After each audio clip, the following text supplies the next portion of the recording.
We'll take another call or two. 617-830-4750 is the number. Who's on next with us? Hey, Dave, it's Sagar. I'm from Chicago, Illinois. Great to hear from you. What's on your mind? I wanted to.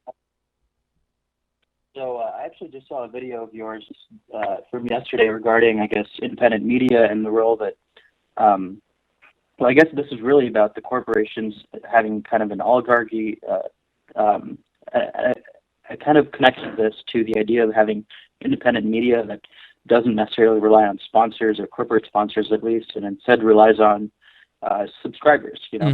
Just like, for example, VO is allowed to basically broadcast anything they like because they're beholden to their subscribers and not to other interests. So I wanted to ask you, what do you see the role of shows like your show? For example, other shows include the Rubin Report, and there's many others online on YouTube. But I wanted to hear your thoughts on kind of where this is headed and what kind of role it could potentially play in larger society. Well, independent media has grown drastically because of technology, right? If it weren't for the internet, high-speed internet, and all of the different internet technologies that we take for granted today, this show couldn't exist. A lot of the shows you're talking about just could not exist because there was such a high barrier to entry. You either had to build a radio station for millions of dollars and set up a broadcast tower, or you had to get hired at a TV station or something like that. It was a really, really high barrier to entry.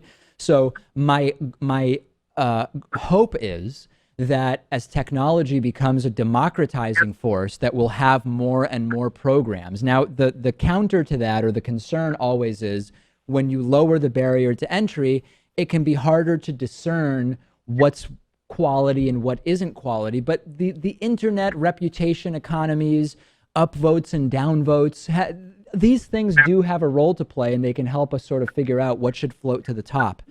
So I'm hugely bullish on independent media, as I'm sure you would guess, based on the fact that that's what I'm involved in. Yeah, that's actually really great. I actually only discovered your show very recently after watching you on the Rubin Report, and I think you've done a great job. I actually didn't know that you've been around for 3 years, but I've seen a few of your more recent videos, and I think they're very spot on. So I'd like to thank you for your work. Well, thank you so much. Really appreciate hearing from you. And it's always good to get the rare compliment, rare positive call when we take live calls. Let's see about maybe taking one more call if we have it. The number is 617-830-4750. People think we screen calls. Only negative calls are canceled and not allowed to come on. But the truth is, any topic is always welcome at 617-830-4750. However, there are no more calls today, and that's okay. We took a few phone calls. We will call it a day, and of course, take more calls next week. Remember, this is viewer-supported media.